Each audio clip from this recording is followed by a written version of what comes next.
Welcome to Smart Remarks, where all men are created equal.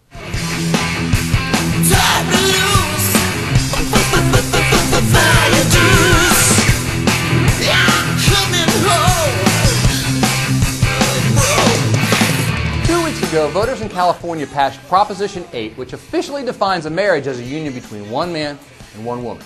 It sparked considerable outrage amongst those who thought, and rightly so, that this was a means of saying, hey look, we have rights, but you don't. And so there were protests, and some of the protests got out of hand, but the right, of course, didn't see this as just a few bad apples. Appearing on Bill O'Reilly's television program, Newt Gingrich talked about how those who oppose Proposition 8 are actually fascists.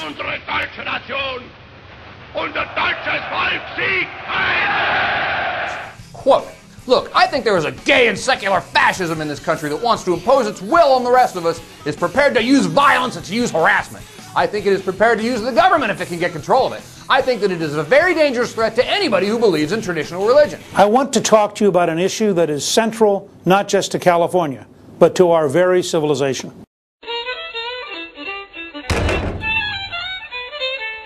Thomas Jefferson told me that I am created equal and that I have certain inalienable rights.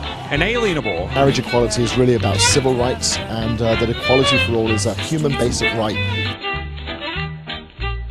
Indeed, Gingrich went on to say that anybody who's religious at all is at risk. Quote, you have to confront the reality that these secular extremists are determined to impose on you acceptance of a series of values that are antithetical. They're the opposite of what you're taught in Sunday school.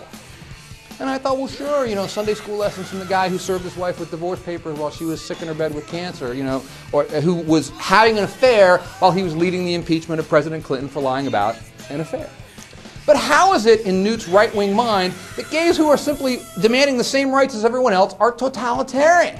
The heart of the question is whether all Americans are to be afforded equal rights and equal opportunities. Are gays really saying that they want the broader society to accept that their lifestyle choice is the moral equivalent of heterosexuality? Or are they simply saying, look, no, we want the legal protections afforded by marriage? And how is it that society can give rights to some people but deny them to others? Isn't that the opposite of what America is supposed to be about? And it is. But you have to understand that to even ask these questions is to oppress the poor conservatives. If you deny them the right to discriminate, you are victimizing them. To say that gays have rights, that's tyranny. This is Newt Gingrich's America. Sure, gays can pay their taxes. They're obliged to obey the laws like everybody else. Rights? Man, that's the first step on the road to the gas chamber.